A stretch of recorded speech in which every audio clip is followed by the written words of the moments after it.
Oke, kawan-kawan semuanya, Assalamualaikum warahmatullahi wabarakatuh. Seperti biasa ya, gue kembali hadir lagi di channel YouTube ini.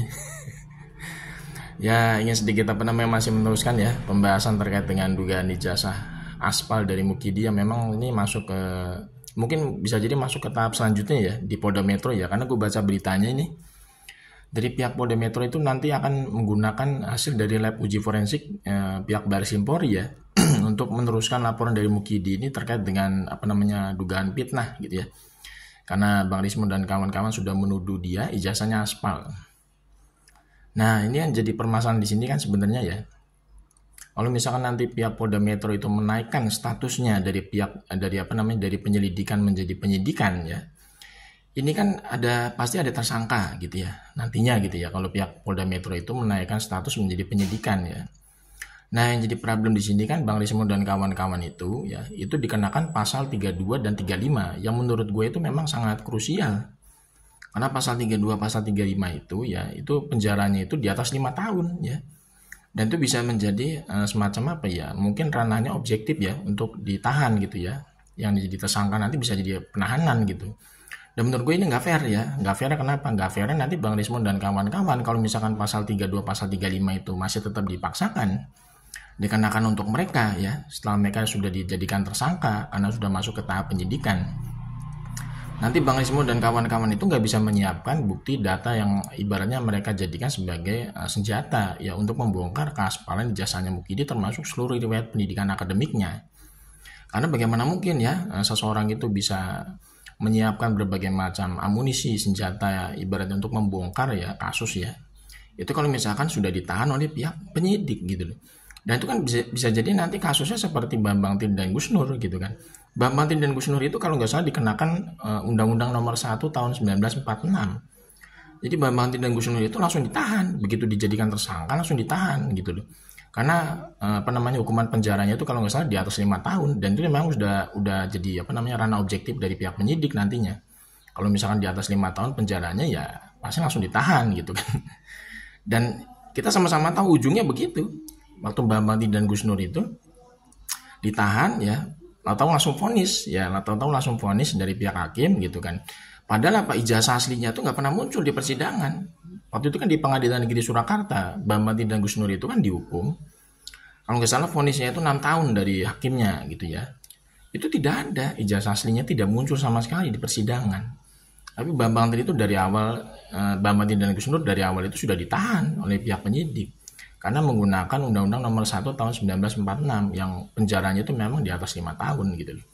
Nah, gue berharap itu jadi harus lebih fair gitu ya. Jadi pihak Polda Metro ini harus lebih fair, jadi menempatkan pasal-pasal untuk Bang Rismon dan kawan-kawan ini yang sesuai porsinya gitu. Pasal 32, pasal 35 itu kan nggak sesuai sebenarnya. Karena si Mukidi ini kan merasa dipitnah gitu ya. Kalau Mukidi merasa dipitnah ya harusnya pasalnya pasal 27, pasal 28 Undang-Undang ITE udah cukup. Dan itu penjaranya kalau nggak salah di bawah 5 tahun. Jadi Bang Rismon dan kawan-kawan itu tidak ditahan.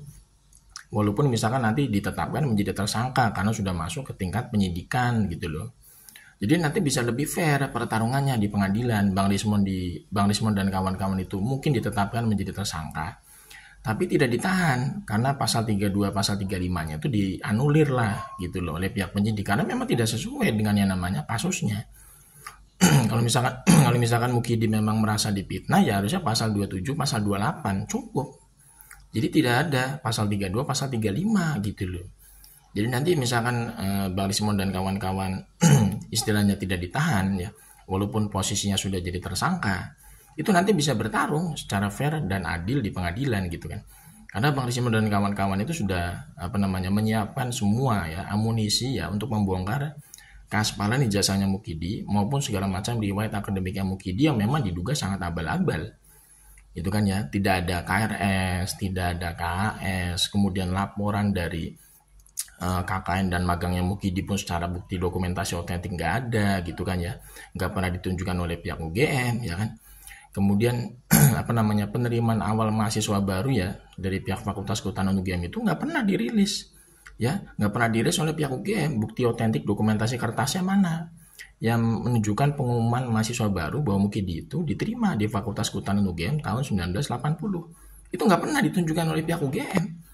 Jadi rangkaian riwayat akademik Mukidi dari awal sampai akhir itu serba nggak jelas. Ujuk-ujuk punya ijazah, ujuk-ujuk ditunjukin transkrip nilainya sama SPP, itu doang. Itu sangat aneh, bin ajaib gitu ya. Dan itu bisa dibongkar nanti oleh Bang Rismond dan kawan-kawan di pengadilan. Dan Bang Rismond itu sudah menyiapkan ya yang namanya ahli digital forensik dari luar negeri. Karena Bang Rismond dan kawan-kawan itu bekerja sama dengan pihak diaspora ya, warga negara Indonesia yang tinggal di luar negeri, untuk mendatangkan ahli digital forensik yang lebih independen, lebih netral gitu ya. Untuk apa? Ya untuk memeriksa ini ya. Memeriksa ijazahnya Mukidi dari segi karbon ya, spesimen tanda tangan, validitas cap stempel dan yang lainnya lah ya.